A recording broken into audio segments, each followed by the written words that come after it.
दोस्तों नमस्कार। प्रधानमंत्री आज मध्य प्रदेश और छत्तीसगढ़ की यात्रा पर थे। यात्रा सरकारी थी। सरकारी यात्रा का मतलब होता है इस देश का पैसा प्रधानमंत्री की यात्रा पर खर्च किया गया और वह यात्रा ऑफिशियल थी। वहां पर जाकर उन्होंने जिन परियोजनाओं का ऐलान किया, जो सौगात उन्होंने मध्य प्रदेश के बीना में दी या फिर छत्तीसगढ़ के रायगढ़ में दी, वह सरकारी योजनाएं थी। और उन योजनाओं के ऐलान के साथ प्रधानमंत्री ने खुले तौर पर बतलाया कि 57,000 करोड़ रुपए, इतनी बड़ी तादाद में इन दो राज्यों में वह आज परियोजनाओं के ऐलान के लिए आए हैं। लेकिन क्या वाकई ये तमाम ऐलान पूरे होते हैं? क्या वाकई प्रधानमंत्री की राजनीतिक यात्रा इस देश में महज चुनावी यात्रा है? क्या चुनावी यात्रा प्रधानमंत्री उन राज्यों में उस दौर में ज्यादा करते हैं जब चुनाव का ऐलान होने वाला हो, यानी नोटिफिकेशन चुनाव आयोग जारी करने वाला हो, तो उससे पहले ही उस राज्य में कम से कम आधे दर्जन बार यात्रा तो प्रधानमंत्री कर लेते हैं और तमाम योजनाओं की सौगात उस राज्य को यह कहकर देते हैं कि देखिए हम हैं तो आप पर हमारी दृष्टि रहती है और आपको विकास से हम लगातार जोड़े रखते हैं। और डबल इंजन अगर है तो उसके बाद इस मुहावरे के आसरे ऐलान की ताकत और बढ़ जाती है। तो क्या वाकई मध्य प्रदेश में आज जो 50,000 करोड़ की योजनाओं का ऐलान हुआ, या फिर दूसरी तरफ तकरीबन 7,000 करोड़ रुपए के सौगात जो प्रधानमंत्री ने छत्तीसगढ़ को दी, तो क्या वाकई इस देश के भीतर में हजारों करोड़ रुपए का जिक्र प्रधानमंत्री करते चले जाते हैं? क्योंकि बीते 9 बरस का सच तो यह है कि तकरीबन 60 से 70 यात्राएं प्रधानमंत्री ने चुनाव के ऐलान के ठीक पहले उन राज्यों की और वहां पर जितनी बड़ी तादाद में सौगातें बांटते चले गए वो हजारों करोड़ में रही। लेकिन उन हजारों करोड़ की रकम का हुआ क्या? अगर उस राज्य के भीतर में एक भी बात जनता तक ना पहुंची हो, या एक भी परियोजना जनता तक पहुंची ही ना हो, या फिर 70% से ज्यादा परियोजनाएं कभी शुरू ही नहीं हुई हो, या फिर 80 से 85% परियोजनाएं लगभग 80 और 90% के भीतर अधूरी पड़ी हुई हो, तो यह लाखों करोड़ों रुपए का जो ऐलान होता है और प्रधानमंत्री हमेशा 24 घंटे 7 दिन जब चुनाव के मूड में रहते हैं, तो इस देश के भीतर में किसका पैसा प्रधानमंत्री की यात्रा पर खर्च होता है। और जब वो ऐलान राज्य दर राज्य करते चले जाते हैं तो उन सबको अगर जोड़ दिया जाए तो कितनी बड़ी रकम इस देश के सामने आकर खड़ी हो जाएगी। और अगर उस रकम को आप राज्यवार सुनना शुरू कीजिएगा तो हो सकता है आपकी आंखें खुली की खुली रह जाएं। तो क्या बीते 9 बरस से प्रधानमंत्री सिर्फ ऐलान दर ऐलान ही करते हैं? हमें लगता है कि आज प्रधान सेवक की उस राजनीति का कच्चा चिट्ठा आपके सामने रखा जाए जो पूरे तरीके से चुनाव से जुड़ा हुआ है। उससे पहले हमें लगता है कि 2015 जब बिहार में चुनाव होने वाले थे तो उस वक्त सबसे बड़ा चुनावी ऐलान प्रधानमंत्री ने बिहार के आरा शहर से किया था और वह तकरीबन 1.25 करोड़ का था। प्रधानमंत्री ने उस वक्त क्या कहा यह हम आपको आज जरूर सुनाएंगे, लेकिन उसको सुनने से पहले एक बात जहन में बैठा लीजिए। जो 125 करोड़ लाख का जिक्र किया था प्रधानमंत्री ने राजनीतिक सौगात बिहार को दी थी, उसमें से लगभग 55,000 करोड़ रुपए अलग अलग परियोजनाओं के जरिए ऐलान किए गए थे और उस परियोजनाओं की संख्या 75 के करीब थी। 5 बरस के बाद 2020 में जब दोबारा इलेक्शन होते हैं तो केंद्र सरकार और राज्य सरकार मानती है कि दरअसल 75 परियोजनाओं में से सिर्फ 13 परियोजनाएं ही पूरी हो पाई। और उसके बाद जब आज की तारीख में हम आपसे बात कर रहे हैं तो उस 1.25 करोड़ के दायरे के भीतर जो 2020 में 13 परियोजनाएं थी, उसकी रफ्तार बढ़कर 16 परियोजनाओं तक पहुंची। लेकिन पहले सुन लीजिए, तब इस खेल को सुनने में आपको बड़ा मजा आएगा कि दरअसल इस देश के भीतर चुनाव का मतलब क्या, प्रधानमंत्री की चुनावी यात्रा का मतलब क्या और उन राज्यों में जाकर सौगात के ऐलानों का मतलब क्या। आपके जहन में सिर्फ एक सवाल नहीं आना चाहिए कि प्रधानमंत्री ने तो एक वक्त 15 लाख रुपए आपके अकाउंट में लाने का जिक्र भी किया होगा, भूल जाइए उसको। और याद कीजिए इस दौर में किस किस राज्य को क्या क्या मिला। लेकिन शुरुआत करते हैं बिहार की उस आवाज को लेकर जो सबसे बड़ा ऐलान प्रधानमंत्री मोदी ने किया था। मैं आज बिहार के पैकेज की घोषणा यहीं से करना चाहता हूं। करो करो 50,000 करोड़ की ज्यादा करो, 60,000 करोड़ की ज्यादा करो, 70,000 करोड़ की ज्यादा करो, 75,000 करोड़ की ज्यादा करो, 80,000 करोड़ की ज्यादा करो, 90,000 करोड़ की ज्यादा करो। मेरे भाइयों बहनों, मैं आज वादा करता हूं, दिल्ली सरकार कान बराबर ठीक रख के सुन लीजिए, दिल्ली सरकार 1.25 लाख करोड़ रुपए का पैकेज, 1.25 लाख करोड़ रुपया बिहार का भाग्य बदलने के लिए 1.25 लाख करोड़ रुपया मेरे भाइयों बहनों। तो ठीक सुना आपने, 1.25 लाख करोड़ रुपए राजनीतिक सौगात के तौर पर 2015 में प्रधानमंत्री मोदी ने ऐलान कर दिया था। और 2020 में जानकारी मिली कि उसमें से 54,700 करोड़ रुपए के जरिए जो 75 योजनाएं बननी थी उसमें सिर्फ 13 परियोजनाएं ही पूरी हो पाई। और उसमें 3 परियोजना और जोड़ दीजिएगा तो आप 2023 में आकर खड़े हो जाइएगा।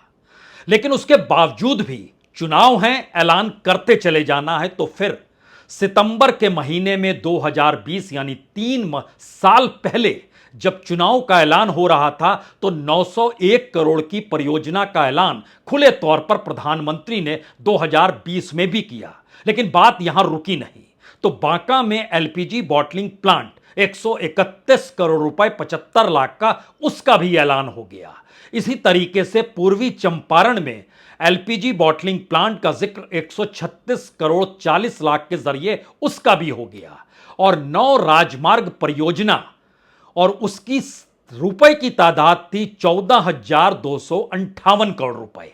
और इसके जरिए बताया गया कि 45,945 गांव में ऑप्टिकल फाइबर नेटवर्क से जोड़ दिया जाएगा। और जो परियोजनाएं थी वो रेल के लेकर थी, अलग अलग पुल यानी ब्रिज को लेकर थी, पीने के पानी को लेकर थी, सिंचाई को लेकर थी, लेकिन सब कुछ अधूरी रह गई।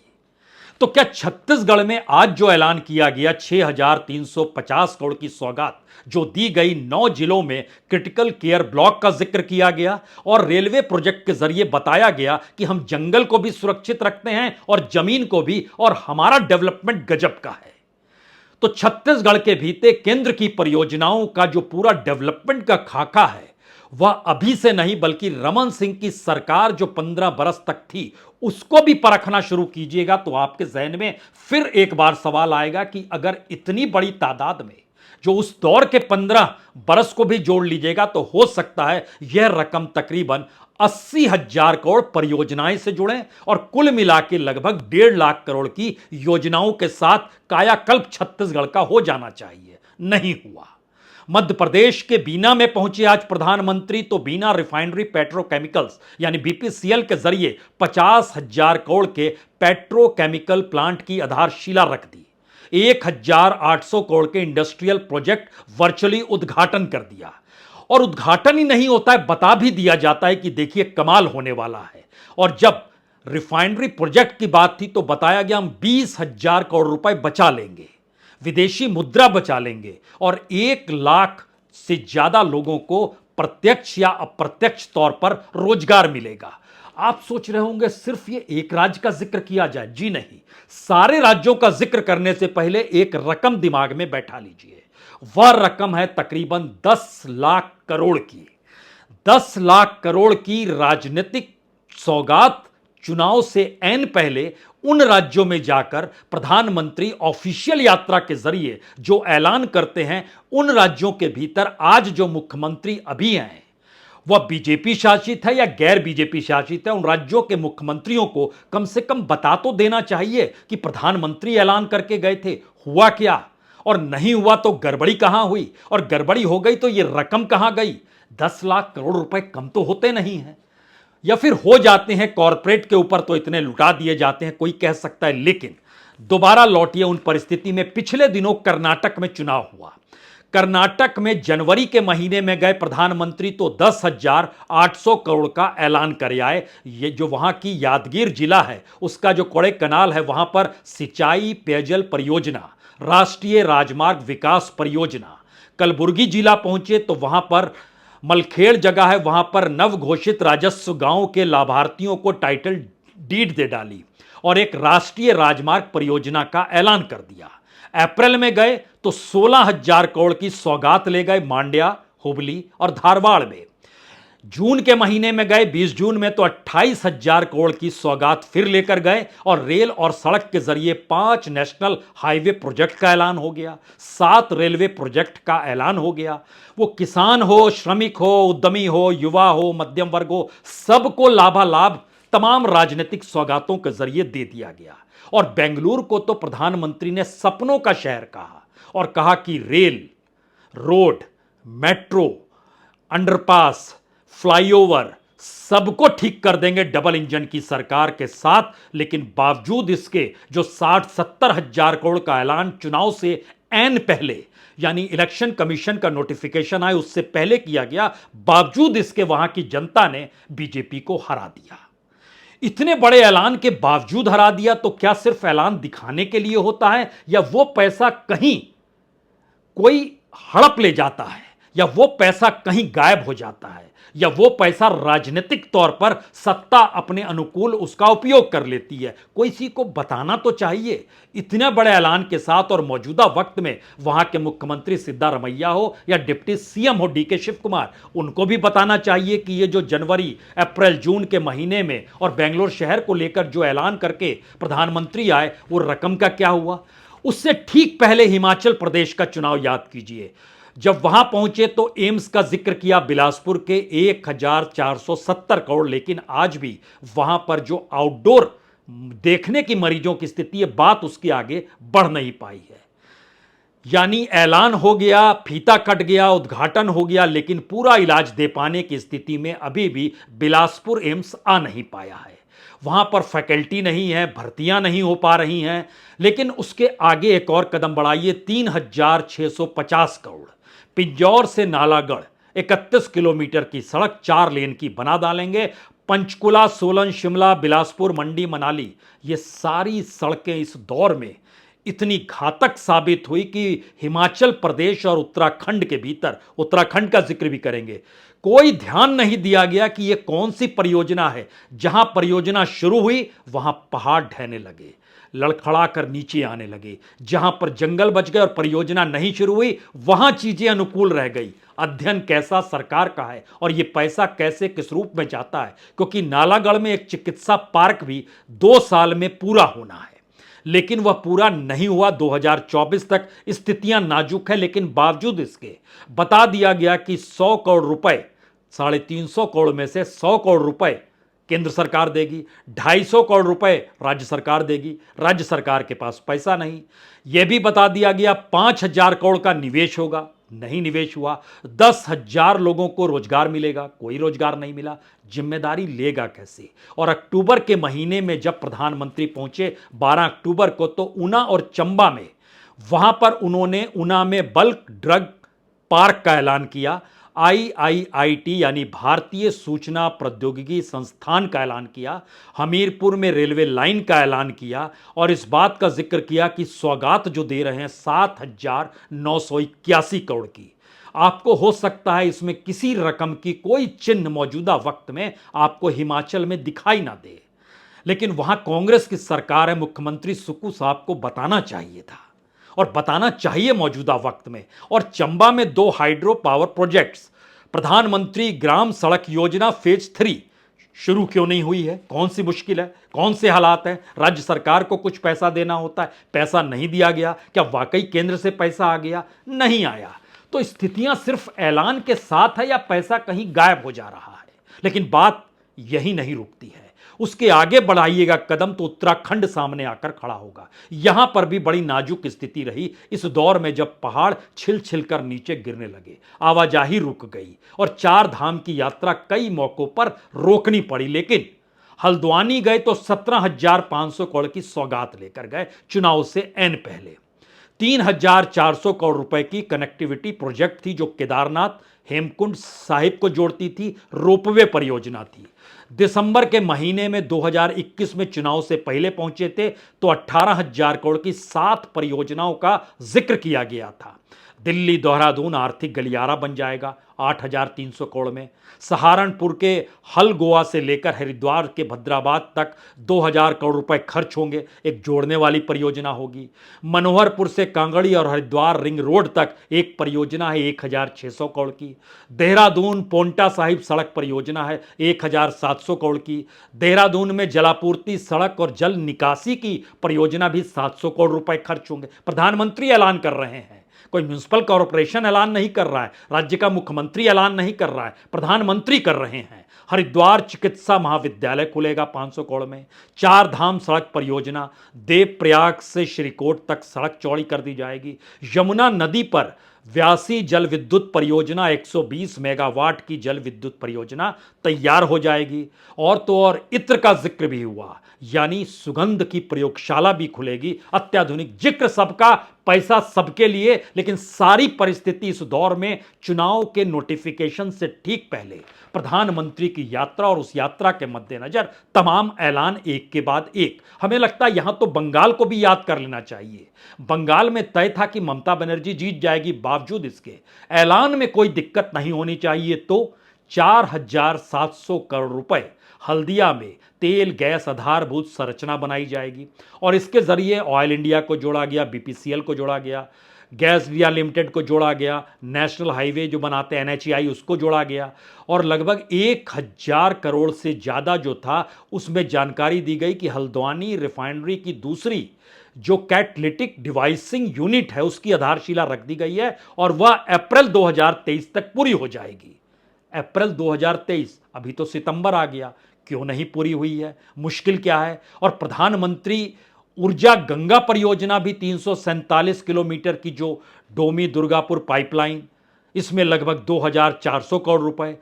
यह चीजें गिनते चले जाइए और इस देश के भीतर में जितने भी चुनाव हुए हैं उन चुनावों से ऐन पहले प्रधानमंत्री की यात्रा राजनीतिक तौर पर स्टेट स्पॉन्सर्ड यात्रा जो होती है उसमें एक तो राजनीतिक पैसा नहीं जुड़ता है, दूसरी परिस्थिति वो चूंकि स्टेट स्पॉन्सर्ड है तो स्टेट में अगर बीजेपी शासित है तो उस राज्य की राजनीतिक सत्ता की जिम्मेदारी है कि वह भीड़ की व्यवस्था करे।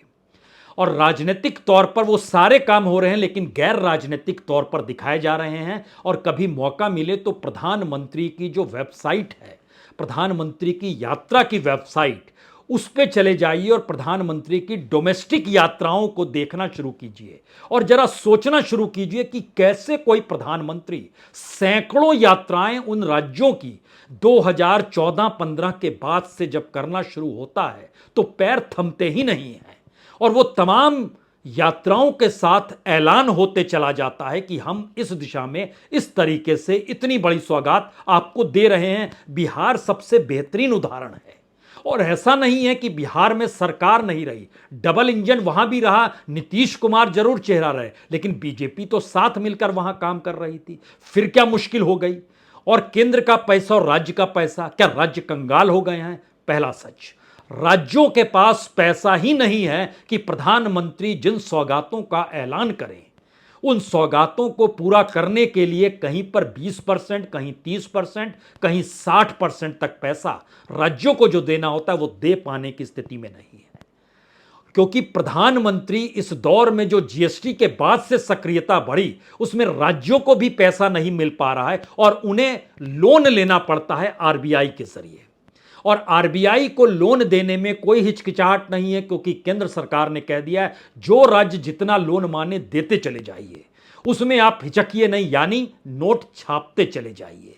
और राज्य वर राज्य अगर परिस्थिति को देखेंगे तो नोट उनके पास पहुंचते चले जाते हैं। और इसीलिए औसतन इस देश के भीतर में एक उड़ीसा ही एकमात्र राज्य है जहां पर जो कर्ज है वो 1 लाख करोड़ से कम का है। बाकी जगहों का एवरेज जो निकालिएगा वो तकरीबन 3 से 4 लाख करोड़ का एवरेज है। हर कोई कर्ज में डूबा हुआ है। कुछ जगहों पर यह तादाद 6 से 7 लाख करोड़ तक हो गई है। और अभी जो चुनाव वाले राज्य हैं उसमें मध्य प्रदेश डूबा हुआ है कर्ज में। सबसे बड़ा कर्ज तो पंजाब के भीतर की परिस्थिति, हर राज्य कर्ज में डूबा हुआ है। तो यह जो पूरा पैसे का खेल है, हमने चुनाव के मद्देनजर पैसे का ऐलान कर दिया। केंद्र सरकार उस बजट को पैसे के तौर पर राज्यों को दे रही है। राज्य उस पैसे में अपना पैसा जोड़ नहीं पा रहे हैं। और अगर वो आंकड़ा 10 लाख करोड़ से ज्यादा का, जो पूरी हमारी टीम ने रिसर्च करके निकाला और बताया कि 2015 को हम एक माइलस्टोन ले रहे हैं जब बिहार को लेकर 1.25 लाख करोड़ का ऐलान किया गया था। वहां से अगर माइलस्टोन लेते हैं तो उसके बाद ये 10 लाख करोड़ पार कर जाता है। इसमें आज के 57,000 करोड़ रुपए नहीं जुटे हैं, वह माइनस है, यानी उसके एट पार चला गया। तो क्या इस दौर में जो चुनावी राजनीति का ताना बाना बुना जाता है वो सिर्फ इस ताने बाने से जुड़ा हुआ है कि प्रधानमंत्री इच्छानुरूप चीजों का ऐलान करते चले जाएंगे? क्योंकि एक झटके में अगर मौजूदा वक्त में संसद के विशेष सत्र को भी अगर आप पकड़ना चाहें तो यह सोचकर पकड़िए कि क्या यह सब कुछ जब संसद अपने तौर पर चल रही होती तो उसमें ये सारे बिल नहीं रखे जा सकते थे जिन 4 बिलों का जिक्र है। या फिर एक शुभ दिन जब खोजा गया कि गणेश चतुर्थी के दिन नई संसद का ऐलान हो जाना चाहिए और वहां पे कामकाज शुरू हो जाना चाहिए, ये बड़ा ही शुद्धिकरण का मौका है और शानदार दिन है। तो इसके लिए संवैधानिक तौर पर विशेष संसद के सत्र को बुलाकर इस देश के भीतर जिन मुद्दों पर इस दौर में बहस कराई गई, क्या वो राजनीतिक तौर पर सिर्फ और सिर्फ एक चुनावी शिगोफे के तौर पर थी? वो चाहे इंडिया भारत हो, चाहे महिलाओं के आरक्षण का जिक्र हो रहा हो, चाहे जल्द से जल्द चुनाव कराने की परिस्थिति का जिक्र हो रहा हो, या कोई भी मुद्दा जो आपके जहन में आता हो, जो इस दौर में लगातार तब तब उठता है जब जब इंडिया की बैठक होती है, तो क्या राजनीतिक तौर पर एक बड़ी घबराहट और बड़ा खौफ चुनावी हार को लेकर मौजूदा मोदी सत्ता के जहन में समा तो नहीं गया है? ये सारे सवाल डराने वाले नहीं हैं। ये सारे सवाल मौजूदा राजनीतिक परिस्थिति में इस देश की स्थिति क्या हो चली है इसको सिर्फ समझने वाले हैं। और इतना पैसा और इतना ऐलान प्रधानमंत्री पद के जरिए प्रधान सेवक के रूप में करते चले जाते हैं और कोई हिसाब किताब लेने वाला नहीं है, क्योंकि चुनावों की जीत ही इस देश के भीतर की सबसे बड़ी विचारधारा है और सबसे बड़े लोकतांत्रिक जीत का तमगा हर की छाती पर लग जाता है जो जीत जाता है। लेकिन देश कंगाल अंदरूनी तौर पर होता चला जा रहा है। समझिए इसे जरूर। बहुत बहुत शुक्रिया, बहुत बहुत शुक्रिया।